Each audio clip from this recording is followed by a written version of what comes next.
आज लाड ले तेरा कंसिडरेशन पूरा करवाते हैं। कंसिडरेशन इस छोटा सा टॉपिक है, ज़्यादा कुछ इसमें टाइम देना है नहीं, फटाफट से इसको निपटा देते हैं, अगले टॉपिक पे बढ़ लेंगे। Consideration I will get you done with in a very very very less time. छोटा सा है and I have done it, आज सुबह सुबह ही किया है, तो I will get it done अभी से ही। कंसिडरेशन जो है contract act law, consideration is unit 2। Let's go for this C. Where is it? Where is it? Consideration कुछ बता रहा था? Unit to consideration. तो consideration क्या है? What is consideration? Consideration is any gain, any benefit or any profit which is acquired by one person, and whereas the जो acquire करते हैं this promiser, and whereas the one who incurs the liability, the responsibility, the loss, and the forbearance is called as the promisee. तो मतलब consideration में एक को कुछ तो मिल रहा है, someone is getting something in form of benefit, interest, property, whatever, या फिर any such thing, and one is giving his forbearance, मतलब वीडियो चालू है, forbearance, responsibility, and one is forgiving such thing. तो ऐसे इसमें कंसिडरेशन माना जाएगा। सपोज मैं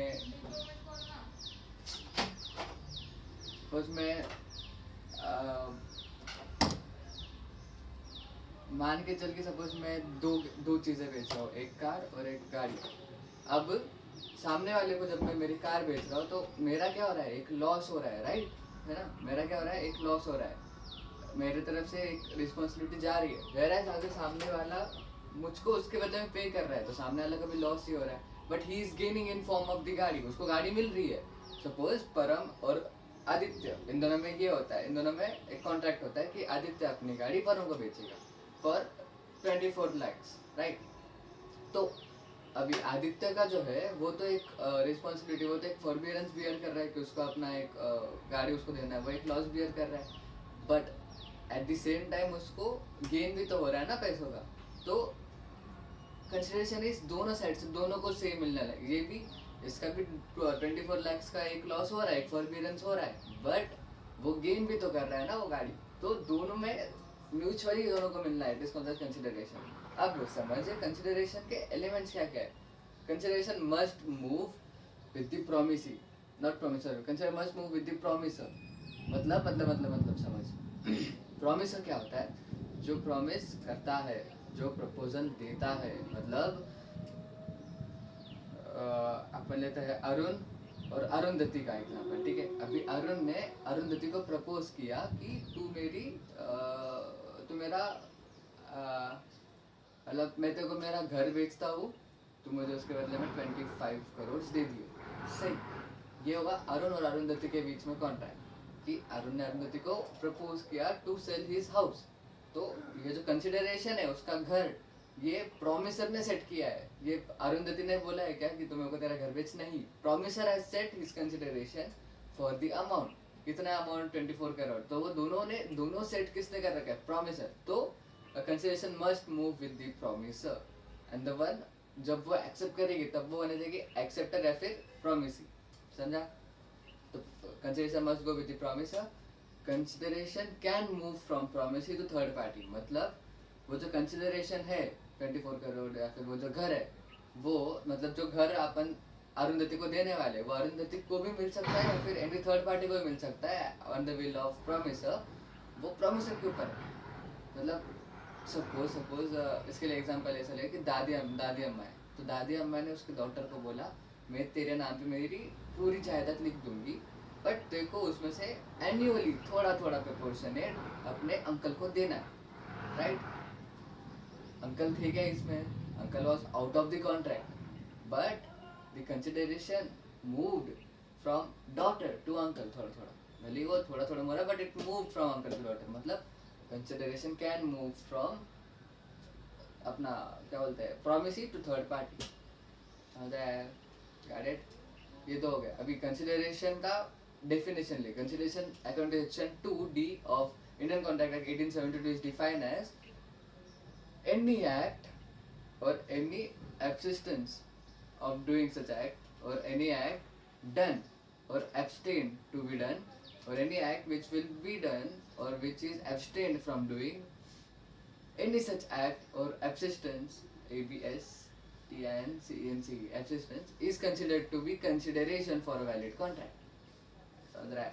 Absistence मतलब किसी चीज़ को ना करना. अगर मैं तेरे ऊपर केस कर रहा हूँ तो that's an अगर मतलब अपन दोनों ने गाड़ी ठोक दी है, right? और तेरा नुकसान हो गया है तो तू बोलेगा मैं है ना तेरे ऊपर अभी केस करने वाला हूँ, तो सामने वाला बोला कि तू मेरे ऊपर केस मत कर, आई will give you 24,000 for your loss. ये हो गया abstain from doing something. तू ठीक है मैं नहीं करेगा अगर सब बोलता है, that's is abstain from doing something. तो पहला element it can be an act. Act मतलब एक्ट मतलब वही मतलब I will sell you my घोड़ा फॉर माई 24,000, तो ये एक्ट हो गया. एंड एब्सटेन टू एक्ट, तू मेरे दुकान के बाजू में दुकान मत लगाइयो, मैं तेरे को इसके बदले में 1,000 रुपये डेली देता रहूँगा या फिर मैं तेरे को एक सम पर्टिकुलर सम देता रहूँगा. समझा है? तू मेरे दुकान के बाजू में दुकान ना लगाइयो. What is this? Abstain from doing this such act. ये पास्ट में भी हो सकता है. तो a consideration can be taken in past, present or future. A consideration can be an act to do something. A consideration can be an abstain from doing something. A consideration can move from क्या बोलते हैं, promise to the third party. And ये a consideration इतना जेरे and at the desire of the promiser. Absistence and abstain from doing something, act of doing something. समझी गए हो? अग्गू बढ़ते हैं. अग्गू पे है कि what is the major elements, मतलब क्या होना चाहिए, एलिमेंट्स निकालते हैं legal proceedings regarding consideration. Legal proceeding में जाना है. सबसे पहले कंसिडरेशन जो होना चाहिए it should not B illusionary. मतलब अगर ये बोले मतलब परमजीत और अजीत में कॉन्ट्रैक्ट हो रहा है कि मैं इसमें जान ला दूंगा तो मेरे को इसके बदले में 24,000 दे दियो. तूने अगर वो देखा है कि नवयूसी में देख रखा है. नवयूसी में कैसा था कि जो उसका मेन लीड था ना, वो ऑडियंस से बोलता है कि सब लोग मेरे ऊपर बोली लगाओ कि मैं सामने वाले में जान ला सकता हूँ कि नहीं.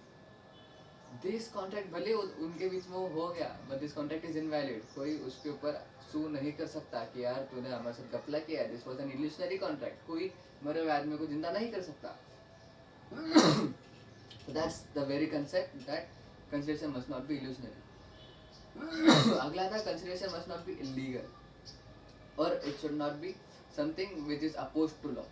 अगर लॉ कहता है कि ये consideration is illegal, it has no value in eyes of law, that consideration can not be consider a valid consideration for the contract. मतलब समझ कि मैंने अगर गांजे में डीलिंग की है इसके साथ कि मैं तो कुछ 24,000 देगा तो मेरे को गांजा दिया, या फिर मैंने अगर ऐसा बोला कि तू मेरे को 1.5 लाख दे फॉर द पुलिस की नौकरी, एंड जैसा वो सन ऑफ सत्यमूर्ति में होता 5 लाख देगा तो तेरी पुलिस की नौकरी बचाऊंगा. उसके पापा ने उसकी किडनी बेच के उसको 5 लाख दिए थे.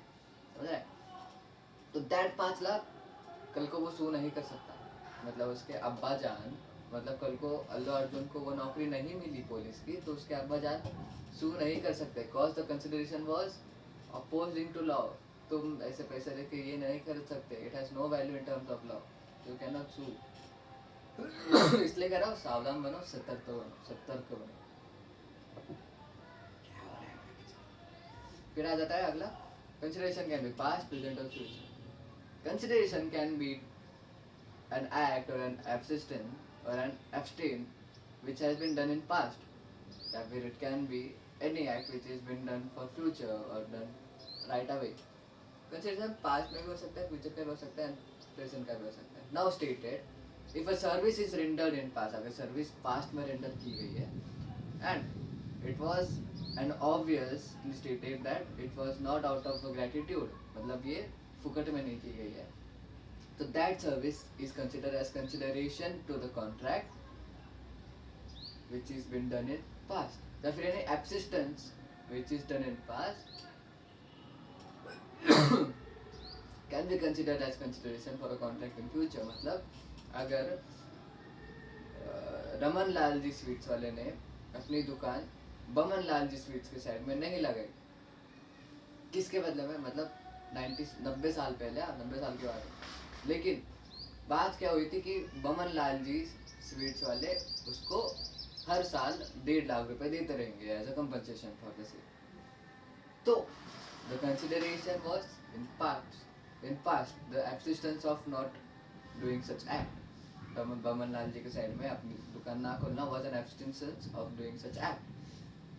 जिसके बदले कंसिडरेशन 1.5 लाख हर साल. तो the consideration was done in past, जो कॉन्ट्रैक्ट अभी भी फुलफिल होता है. समझा? कंसिडरेशन अभी अगला आता है. कंसिडरेशन कैन बी क्या होता है, एग्जीक्यूटेड और एग्जीक्यूटेड एंड दूसरा क्या होता है, executed consideration can be executed if the act or then abstain from doing something is been executed, then the form is called as executed. But if the promise is yet to be fulfilled, if the stated promise is yet to be fulfilled, then it is called as executory contract. अगर वो fulfill करना मांगे तो executory आ सकता है. हाँ, एक case में दोनों भी हो सकता है कि वो executed भी और executory, मतलब partly it is executed and partly executory. समझ? एवेंजर्स है स्टॉक टावर, ठीक है. तो स्टॉक टावर जब उन्होंने बेचा तो उसका जो है पार्टली पेमेंट जो है, मतलब स्टॉक टावर जब बेचा उन्होंने तो पैसा पूरा ले लिया टोनी स्टार्क ने. मतलब उसका जितना भी वैल्यूएशन था, मान ले 650 करोड़ उस पूरी बिल्डिंग की वैल्यूएशन थी, तो पूरा वैल्यूएशन जितना पैसा स्टॉक टावर ने पूरा ले लिया. तो पहले वाले ने तो अपना कंसिडरेशन फुलफिल कर दिया. The act has been executed from one side. अब स्टॉक टावर का माल ले जाकर, मतलब स्टॉक टावर की शिफ्टिंग बाकी थी तो वो शिफ्टिंग करना, उसके बाद वो बिल्डिंग उसको देगा. तो the promise is yet to be executed which is executed. तो दोनों भी एक साथ हो सकता है. समझा? अभी चलते हैं एक और promise can move from promisee, sorry consideration can move from promisee to third party. बढ़िया सी चीज़ है कि this is a statement that a stranger to a contract is not a stranger to a consideration. ये statement याद रखना, तेको लिखने में बहुत हेल्प करेगा, बहुत ज़्यादा हेल्प करेगा. A stranger to a contract is not a stranger to consideration. अब एक सेकंड ये छूटिए डीजे बजा देते हैं इसकी पूरी दिन से. हेट देते हैं.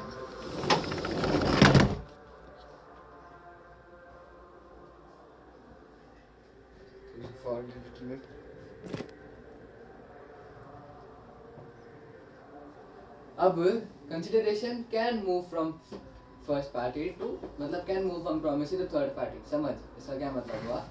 Consideration can move from the one, मतलब can move from promisee to third party. अगर जो मैंने तुमको जो ये वाला केस बताया, दादी अम्मा वाला भी केस था या फिर घर वाला भी केस था, can move from this the third party. There is no third party to a contract can be a third party to a consideration. मतलब अगर कोई थर्ड पार्टी है किसी कॉन्ट्रैक्ट के लिए, अगर वो कॉन्ट्रैक्ट में नहीं भी हो, जैसे दादी अम्मा और डॉटर के बीच में कॉन्ट्रैक्ट हुआ था, but he can not be stranger to consideration. वो कंसिडरेशन के स्ट्रेंजर ना, उसको कंसिडरेशन मिलने वाला है. एज द थिंग कि तुम दूसरे को भी दे सकते हो कंसिडरेशन. इसको लीगली ऐसा पढ़ा जाता है कि consideration may proceed from the promise or any other person to who is not party to the contract. Now, the definition of consideration, when a desire of the promisor, promisee, or any other person does something such an act is consideration.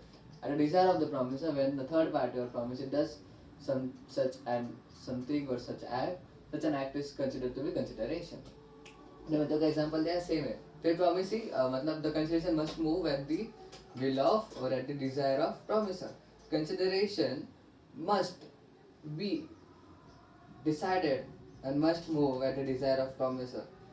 If a consideration is not a desire of promisor, it cannot be considered to be consideration. मतलब समझ कि तू सामने वाले को बोला कि तू मेरा घर खरीद ले 24 लाख में, सामने वाले बोला मेरे को तेरा घर नहीं खरीदना, मेरे को तेरी बाइक खरीदनी है 2 लाख में. कंसिडरेशन नहीं हुआ है. भाई का कंसिडरेशन क्या था कि मैं तेरे को घर देगा 24 लाख में. सामने वाले का थर्ड पार्टी का कंसिडरेशन क्या हुआ कि मेरे को तेरी बाइक चाहिए. तो उस कॉन्ट्रैक्ट में क्या वो कंसिडरेशन फुलफिल होगा? नहीं. समझ रहे? Must go with the desire of the promise. समझा? नाउ ऐसा इसको बात लेते हैं. Consideration must offered by the promisee और the third party at the desire और request of the promisor. Just a contract of marriage, consideration of promise of settlement is enforceable at the desire of third party. इसका बहुत ही famous case है Durga Prasad versus Baldev. Durga Prasad versus Baldev में क्या होता है, दुर्गा प्रसाद जी ने ना मार्केट बना रखा था गवर्नमेंट के खातिर, गवर्नमेंट के कहने पे। अब बलदेव क्या कहता है कि तू मेरा कमोडिटी है जो है वो तेरे मार्केट में बेच, I will give you certain commission on it. But अब Baldev fail to do so. Main contact किसमें था, मेन डिजायर जो था वो प्रॉमिसर कौन था, गवर्नमेंट, जिसके नाम पे उन्होंने मार्केट बनाया। तो कल को अगर बलदेव फेल भी हो जाता है अपना कमीशन देने में, रामलाल जी या फिर क्या जमुना दुर्गा प्रसाद जी केस नहीं कर सकते बलदेव पे, बिकॉज द डिजायर मतलब because of consideration does not move from मतलब is not at desire of the promisor. वो रामलाल जी के डिजायर पे नहीं है कंसिडरेशन, कंसिडरेशन गवर्नमेंट के डिजायर पे। थोड़ा झाटू सा केस है बट सिंपली पर बात है ना तेरे को समझ जाएगा। अब आते हैं कि कंसिडर something, ठीक है, an act which a person is bound to perform by the which is when the person is legally bound to perform cannot be considered a consideration to a contract। मतलब basic सी चीज़, अगर तू doctor के पास जाता है और doctor को कहता है कि अगर आपने मेरे बेटी की जान बचा ली तो मैं आपको अपने आपकी फीस के ऊपर 1.5 लाख रुपए ज़्यादा दूंगा, वो तो है मतलब it is an act of doctor to save lives, it is he is legally bound to do so। तो तुम्हारा जो कंसिडरेशन है कि तुम उसके एक्ट को 1.5 लाख रुपए एक्स्ट्रा दोगे बचाने के लिए, is not consider to be a valid consideration, और इससे कॉन्ट्रैक्ट ही इनवैलिड हो जाएगा कि तुम उससे गलत चीज़ के लिए कॉन्ट्रैक्ट करो। या फिर अगर ऐसा हो जाए केस में कि लॉयर है, सपोज धनवंतरी करके लॉयर है, अभी धनवंतरी जी को आपने बोला कि मेरा केस जितवा दे, ठीक है, तो अगर तूने मेरा केस जितवा दिया तो I will pay you 2 lakh rupees extra over your lawyer fees. ये जो है इसमें कंसिडरेशन किस एक्ट के लिए दिया जा रहा है, for one act which a person is legally bound to do, उसे सामने वाले को रिप्रेजेंट करना ही है कोर्ट में, उससे सामने वाले को पक्की तरह से रिप्रेजेंट करना है कोर्ट में, नो डाउट, वो जीते या हारे वो कोर्ट के ऊपर है, इट्स नॉट ऑन, इस उसके हाथ में नहीं है। वैसे ही इंसान की लाइफ बचे या ना बचे भगवान के ऊपर है, इसके हाथ में नहीं है, but he is legal to perform everything which is needed to perform to bring the response in positive hand. तो consideration for one which is legally bound to do is not considered to be consideration. समझ ला, legal हो गया, ये हो गया, देवी प्रसाद जी हो गया एग्जीक्यूटेड, बढ़िया वाला काम। Consideration need not to be adequate, very very बढ़िया सी चीज़ है। Consideration is not needed to be adequate, मतलब consideration is not needed to be equal to what is being paid off. मतलब समझ तेरा 2 करोड़ का घर है और सामने वाले तेरे को 10 लाख ही दिया, ठीक है, इट कैन बी कंसिडर्ड मतलब as a good bargain, but until unless it is stated that the consent of the promisor was taken under undue influence, coercion, fraud, misrepresentation, any such thing, the consideration can be taken as a valid point in the eyes of court or in the eyes of law, या फिर court में as a valid point, as a valid evidence to prove that the consent was not free। जिससे contract खारिज हो सकता है। Legally want to perform, consideration must be real and not illusionary, and consideration must be not unlawful, moral or opposed to public policy, जो मैंने कहा। अब चलते हैं कंसिडरेशन का और अगला जो पड़ा हुआ है। कंसिडरेशन इज वेरी छोटा मोटा। Privity of contract, privity of contract क्या है? A person stranger to a contract can be a stranger, can is not necessary be stranger to consideration, ये अपन ने पढ़ा है। प्रीविटी ऑफ कॉन्ट्रैक्ट क्या कहता है? A person who is third party or stranger to a contract cannot sue the parties to contract even if it is benefited from the contract। बात को समझ, अगर अजीत और प्रजीत या फिर मीत और विद्या में ये हो रहा है, कॉन्ट्रैक्ट हो रहा है कि तू मेरे साथ शादी करेगी, भले इट वाज नॉट मतलब it is not a legal contract, कि मैरिजियल कॉन्ट्रैक्ट लीगल नहीं होते। एंड वापस टेलिंग यू, याद रखो कॉन्ट्रैक्ट एक्ट में बताया गया है, a contract which is made to restrain marriage any such thing is not considered to be a contract, but a contract for marriage is considered to be a contract. ठीक है, कि हाँ हम तेरे साथ शादी करेंगे। मीत ने अगर विद्या को वादा किया है कि मीत तेरे साथ शादी करेगा, दैट कॉन्ट्रैक्ट इज लीगल। समझा?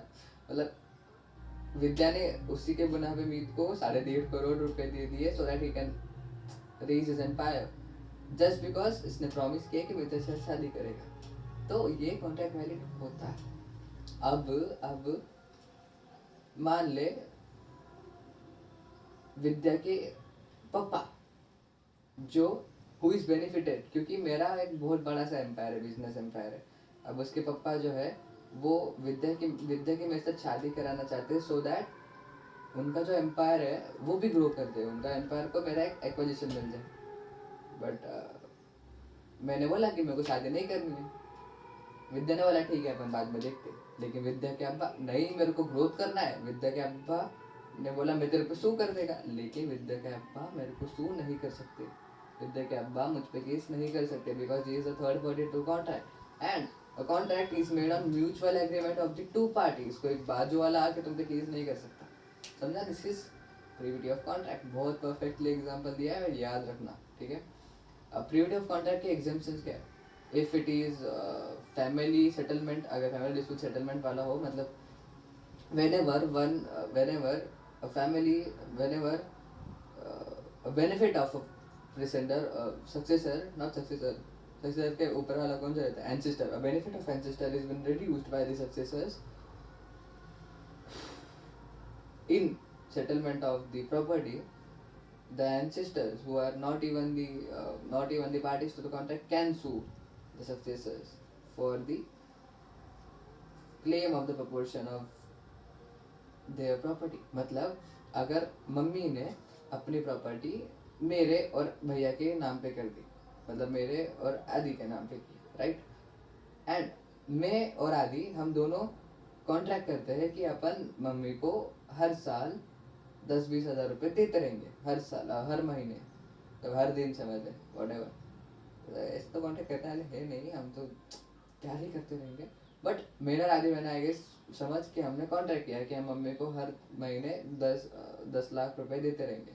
अब if one day I abstain to do something, मैंने बोला कि मैं मम्मी को नहीं दूंगा अभी 10 लाख रुपए, बस बहुत हो गया, अगर मैंने ऐसा कहा एक दिन, तो mummy being changer to contract, contract तो मेरा आदि भाई में हुआ था, but mummy being changer to contract according to privity तो नहीं करना चाहिए, but it is an exception in family settlement. तो mummy being benefited by the proportionate of capital, being proportionate by the benefit of her property, वो sue कर सकती है मुझे आदि दोनों को for the claim of her portion, समझा? फिर आता है मैरिज वाला। मैरिज वाले सिनेरियो में क्या होता है? if a provision is made to protect a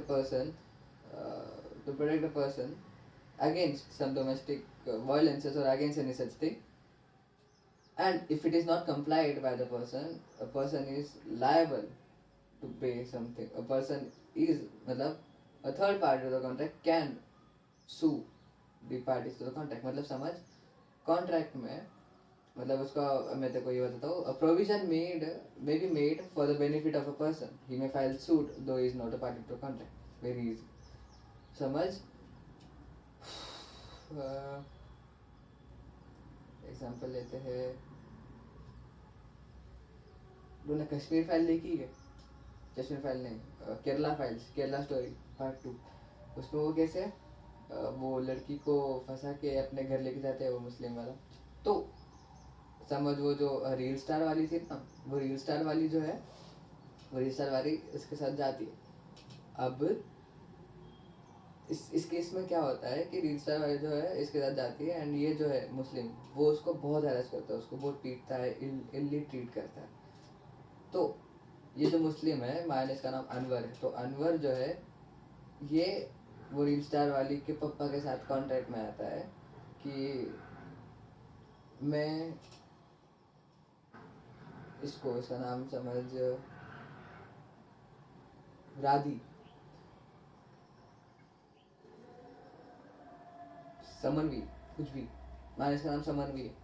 तो ये जो है अनवर जो है वो समनवी के पापा के साथ कॉन्ट्रैक्ट में आता है that I won't treat her इल्ली नाउ, और अगर मैंने उसको इल्ली ट्रीट किया तो आई विल पे अ कंपनसेशन टू हर, मतलब मैं उसको पैसे दूंगा फॉर दिस। क्या कॉन्ट्रैक्ट हुआ है, बट ये ऐसा जनरली होता है कि अगर मैं उसको इलिटेट नहीं करूँगा, अगर मैंने इलिटेट किया तो मैं उसको पैसे दे दूँगा, मैं आई पे फॉर माई गलत चीज़. अब even enter into the contract by someone वी के पप्पा के साथ कॉन्ट्रैक्ट में आने के बाद भी उसका अगर इलिटेट करता है and he don't even compensate for it, तो समन भी कोर्ट में जा सकती है कि लाले ने कॉन्ट्रैक्ट किया था मेरे पापा के साथ, बट उसने कुछ मेरे को अच्छे से ट्रीट किया नहीं, ऊपर से वो मेरे को कंपनसेशन भी नहीं दे रहा है, you need to give me justice. तो ऐसे केस में कोर्ट समन भी केस में हाथ देगी, भले ही she was third party to the contract, but she has a right if she is benefited from that. फिर आता है if there is an official assignee और nominee for such policy. Whenever a assignee or nominee who is been benefited from the policy can raise a dispute against the claim of the policy even if he is not a party to the contract. मतलब समझ contract हुआ मेरे और दादाजी के बीच में, not दादाजी and insurance company के बीच में कि नहीं प्राइवेट कॉन्ट्रैक्ट हुआ Arun who is father of Varun and insurance company के बीच में कि मेरे डेथ पे तुमने वरुण को पैसे देने हैं. अब at the date of Varun can legally raise a dispute against insurance company for the claim if उन्होंने नहीं दिया तो.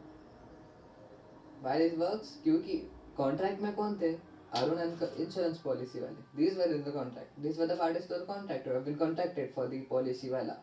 But Arun being successor, Arun be a official nominee, because he was benefited और उसको पैसे मिलने आ जाते तो he can sue. फिर आ जाता है ट्रस्टी वाले केस में कहता है कि ट्रस्टी एंड ऐसे जो भी चीज़ें रहते हैं ना ट्रस्टीशिप में, तो जब भी agent is benefited from any act of trustee तो वो रेस कर सकता है. मतलब समझ, a beneficiary can enforce his right on the trust.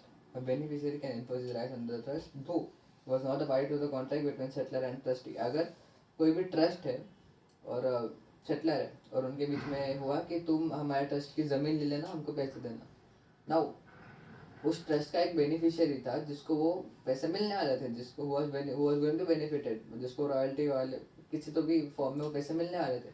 अभी उसको पैसे नहीं मिले तो he can raise a dispute against the settler कि बेटा तूने मेरे को पैसे क्यों नहीं दिए. समझा. एजेंट वाला आता है. एजेंट वाला case is when an agent entered a contract. So a contract entered by agent. When an agent totally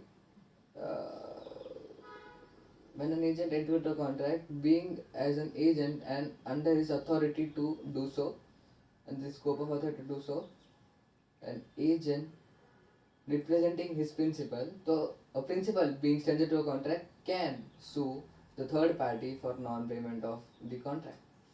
समझा है देखो, इजी वाला. अभी एजेंट का भी है कि इफ एन एजेंट जो है एक्नॉलेजमेंट और स्टॉपल क्या था, where a promisor by his conduct acknowledges himself as an agent. Acknowledgement या फिर स्टॉपल वाला कैसा केस था कि जो प्रॉमिसर था, जो प्रॉमिसर मतलब जो कंसिडरेशन देने वाला है, it acknowledges itself as an agent. मतलब वो बताता है कि आई एम एजेंट और हमारे माँ बाप ये वाली कंट्री, ये वाली कंपनी. समझ, इसका एग्जांपल दे. एजेंट वाला एग्जांपल कैसे दे. एजेंट समझ CIA एजेंट है, ठीक है. CIA एजेंट पाकिस्तान के आर्मी के, पाकिस्तान के जो हथियार वाले हैं, जो भी गुंडे या फिर वो जो बलूचिस्तान में मतलब जो अटैक जो भी रहते हैं ना, पाकिस्तान की टेररिस्ट ऑर्गेनाइजेशन, उसके साथ ये एंटर करता है. ICI बोलते, ICI नहीं रे, ISI, सॉरी. तो जब CIA जो है being agent of American government, जब CIA एक्नॉलेज करती है कि I am agent of American government and वो उसको पैसे देने वाली रहती है CIA, but if CIA fails to do so and being an agent CIA पे केस नहीं कर सकता पाकिस्तानी आर्मी, तो Pakistan will case at American government and not at CIA, being he acknowledged or estoppel that he was an agent. समझा. फिर आता है एक बढ़िया वाली चीज़ है case of covenant running with the land, case of convent जो है, कन्वेंट, ये कन्वेंट नहीं याद आ रहा था, बाकी मेरे को सब याद था. Case of covenant running with the land, this is a very बढ़िया वाला केस. इसमें क्या है कि if a land has been sold to a person who is an ancestor, though being an ancestor, with a condition that the land must not be used for such things, or land must be taken care, or any such thing, any condition which is being complied at the purchase time. So the successor of the land must comply with the same provisions or the same condition to be fulfilled, or the contract will be breached and the land will return to the same. मतलब अगर कोई farmer है, उसके दो piece of land है, एक इधर एक इधर, एक वाला लैंड बहुत फर्टाइल है, इस पे वो अपनी खेती करता है, दूसरा लैंड जो है उसने वो बेच दिया एट द कंडीशन कि इधर तुम इंडस्ट्री नहीं लगा सकते, इंडस्ट्री लगाया तो इधर का फर्टिलिटी खराब हो जाएगा, पोल्यूशन अलग तुम क्रिएट करोगे, एवरी सच थिंग. तो इसके बाद कि तुम इधर इंडस्ट्री नहीं लगा सकते. अब जिसको लैंड बेचा वो मर गया, उसके सक्सेसर थे, उन्होंने इंडस्ट्री लगा दी. कंडीशन क्या था कि तुम इंडस्ट्री नहीं लगा सकते, what was it was called convent. Convent क्या था कि तुम इंडस्ट्री नहीं लगा सकते. तो बीइंग कि उन्होंने कन्वेंट तोड़ा, this can even sue the ancestor, being the third party. Ancestor क्या थे? थर्ड पार्टी थे. इवन मेन पार्टी तो कॉन्ट्रैक्ट कौन थे? उसका अब्बा जान और इस द लैंड का ओनर वाज द कॉन्ट्रैक्ट की मेन पार्टी. बट बीइंग अब्बा जान मर गए, उसके एंसेस्टर सक्सेसर ने ये सब कुछ किया, तो सक्सेसर पे भी केस कर सकता है.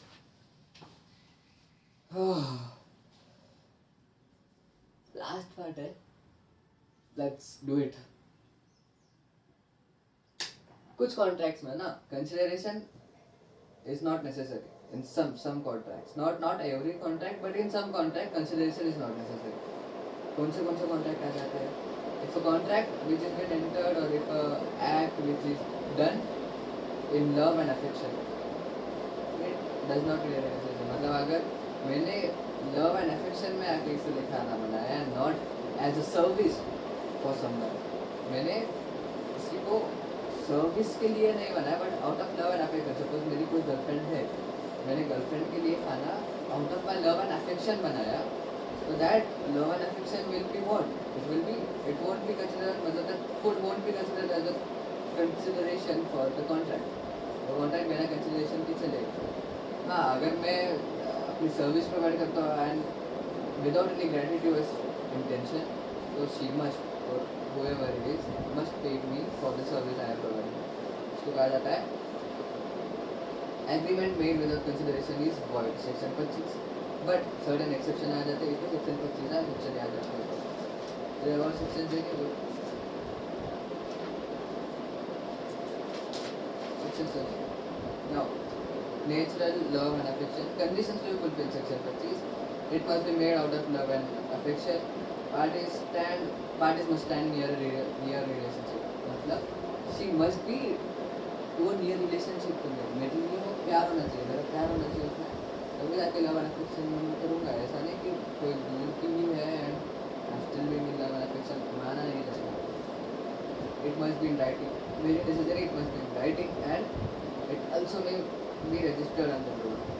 समझ, मेरी बेसिक सी चीज़. अगर मैं मेरे प्यार जो मेरा जो भी प्यार है, मैं मेरे प्यार को कहता हूँ मैं तेरे लिए चांद और तारे तोड़ के लाऊँगा, एंड ठीक है थोड़ा इल्यूजनरी हो गया, बट बीइंग एन एलियन, अगर मैं उसको बोलूँ मुझे कि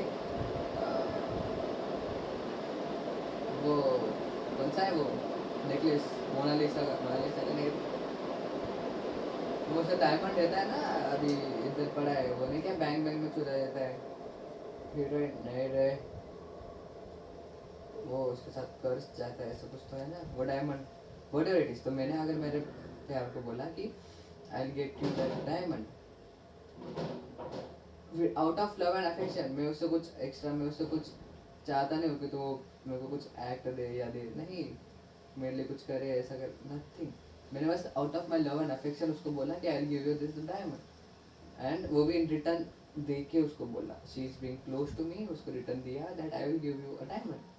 या फिर एक पिता ने अपने बेटे को बोला मैं तुम्हें डायमंड नेकलेस दूंगा 42 lakhs का at your marriage. Out of love and affection. हाँ, इसमें कुछ वो सामने वाले से एक्सपेक्ट नहीं कर रहा है, this is out of love and affection. तो कंसिडरेशन क्या है? एक ही साइड से जा रहा है, इधर से ही जा रहा है, सामने वाले को कुछ करना है कि नहीं. That's the thing. Consideration, without consideration भी contract is valid, this contract is valid, enforceable even without consideration. Then आता है compensation for past voluntary service. A promise to compensate wholly or in a part a person who has already voluntarily done something for the promisor is enforceable under section 25(2). In order that the promise to pay for past voluntary service be binding, the following essential factors must exist. Service should have been rendered voluntarily. Service must have been rendered for the promisor. The promisor must be in existence at the time when the service was rendered. The promisor must have intended to compensate the promise. He finds our wallets and give him our no. Our promises him to give them this is well contract. मतलब क्या? A promise he compensate wholly or in part a person who has already voluntarily done something for the promise. फिर आता है promise to pay time where a promise is writing signed by a person making it or by his authorized agent is made to pay debt beared by limitation. It is valid without consideration. मतलब A is indebted to 60,000, but the debt is beared by the limitation act. Now, A sign a written promise now to pay 50,000, a final settlement of debt. Now, this is the contract without consideration but enforceable 50,000 only. समझ love and affection वाला होगा. फिर if and voluntary service has been provided by a person to the promisor and if promisee according to section 25(2) and the promisee accepts that he will repay him in partly or he will compensate a little bit him for the act done by him.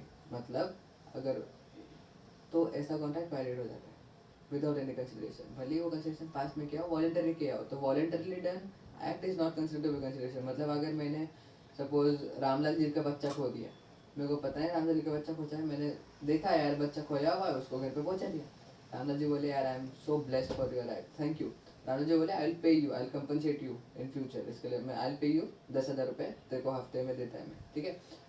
अब being के रामलाल जी ने admit किया है कि वो देंगे, भले ही my act कि बच्चा पहुंचाना वाज एक्ट वॉलंटरीली डन, मैंने इंटेंशन से नहीं किया था. एंड फॉर प्रॉमिसर नेसेसिटी क्या है, promiser it act must be done voluntarily. For promiser उसके लिए होना चाहिए, प्रॉमिसर एग्जिस्टेंस होना चाहिए एंड प्रॉमिसर ने एक्सेप्ट करना चाहिए कि मैं तेरे को पैसे दूंगा और I will compensate for this. तो I could claim my proportion. I could raise a dispute against the Ramlal ji कि यार आपने वादा किया 10,000 देने का, आपने दिया नहीं, भले ही चीप हो जाएगा but I can do so.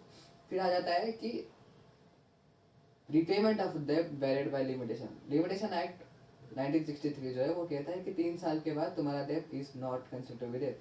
अगर मैंने किसी को 1.5 लाख रुपए दिए तो 3 साल बाद अकॉर्डिंग टू लिमिटेशन एक्ट मैं उसके ऊपर उसके अगेंस्ट केस नहीं कर सकता कि तुम मेरे पैसा लौटा, नहीं कर सकता क्योंकि it is weird by limitation, समझा.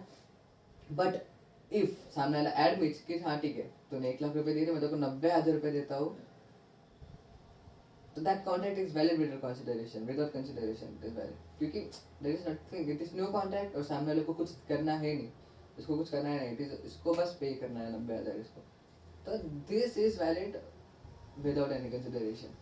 फिर आता है agency according to section 185 vendor contract. अच्छा एजेंसी सीधा सेक्शन 185 पे आपने देखा ना, 1 to 75 is this, 124 to 285 is this. तो 185 जो है no consideration necessary to create an agency. Agency create करने के लिए कोई कंसिडरेशन नहीं चाहिए. मतलब अगर मैंने इसको बोला कि मित्र तू मेरे एजेंट के जैसा काम करेगा क्या, उसने हाँ बोला, विदाउट एनी कंसिडरेशन हमारे बीच में कॉन्ट्रैक्ट हुआ है. That's it. Completed gift. In case of completed gift the rule no consideration no contract does not apply. Section 25 says nothing in this section shall affect the validity as between a donor and donee of any gift actually made. Thus gifts not require any consideration. Completed gift मतलब मैंने अगर कोई पथ संस्था हो या फिर कोई स्कूल हो, अगर उस स्कूल को मैंने 1.5 लाख का गिफ्ट दिया, ऐसा चेक दिया and that gift is without any intention from the school to do anything. सामने वाला कोई कर रहा है मेरे लिए, कुछ एक्ट कर रहा है मेरे लिए या फिर इज एब्स्टेनिंग फ्रॉम डूइंग एनीथिंग, नहीं, but out of just two donor being a donor मैंने उसको गिफ्ट किया है. ना gift does not apply any consideration. उसके लिए कोई वैलिड कॉन्ट्रैक्ट हो जाएगा एंड उसके लिए कोई कंसिडरेशन नहीं चाहिए. Section 25 says nothing in this section shall affect the validity. Bailment. No consideration is required to affect the contract of bailment. Section 148 defines bailment as a delivery of goods from one person to another for some purpose. Now this delivery is made upon a contract that post accomplishment of the purpose of the goods will either be returned or disposal of according to the direction of the person delivering them. No consideration is required to affect the contract payment. Mr. A hand over the keys of his godown to Mr. Van. Mr. Y had deposited his goods in the sea. Possession of the goods godown, but now the ownership. Now, as soon as Mr. Y lifts his foot from the godown, he is liable to hand over the keys back to Mr. A. Bailment वाला क्या चीज़ रहता है कि तू मेरी चीज़ वापर for a time, but it's not you, तेरी यू हैव नॉट ओनली, जैसे रेंटेड चीज़ होता है ना कि तू घर वापर, but the home is not yours, the home is not owned by you, the home is just rented by you.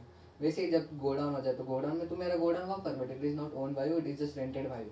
तो विदाउट एनीथिंग आपको पता है कि आप जब उस गोडाउन से अपना सामान निकालोगे, आप जब इस रेंटेड घर से अपना सामान लेके जाओगे to shift, you have to give the keys to the landlord, you have to give the keys to the godown owner. This is an contract without consideration, without पता है कि तुम्हें it is not necessary, but this is a compulsion without any consideration, it is a contract कि तुमने वो keys वापस लौटानी ही है. Charity, but obviously if a promise undertakes the liability on the promise of a person to contribute to charity, it shall be valued. Charity वाले case में consideration is not added. अगर जैसे मैंने तो बोला गिफ्ट तो गिफ्ट भी हो जाता है, फिर चैरिटी भी हो जाता है कि मैंने बोला कि मैं इस एनजीओ में 50 लाख डोनेट करूँगा, it is without intention to do any such thing, without intention to get anything back from them. तो this is also considered to be a valid consideration, a valid contract without any consideration. I hope समझा होगा. अपना chapter खत्म हो चुका है. हाँ guys, summary watch लिया करो, it is necessary sometimes. Okay, thank you.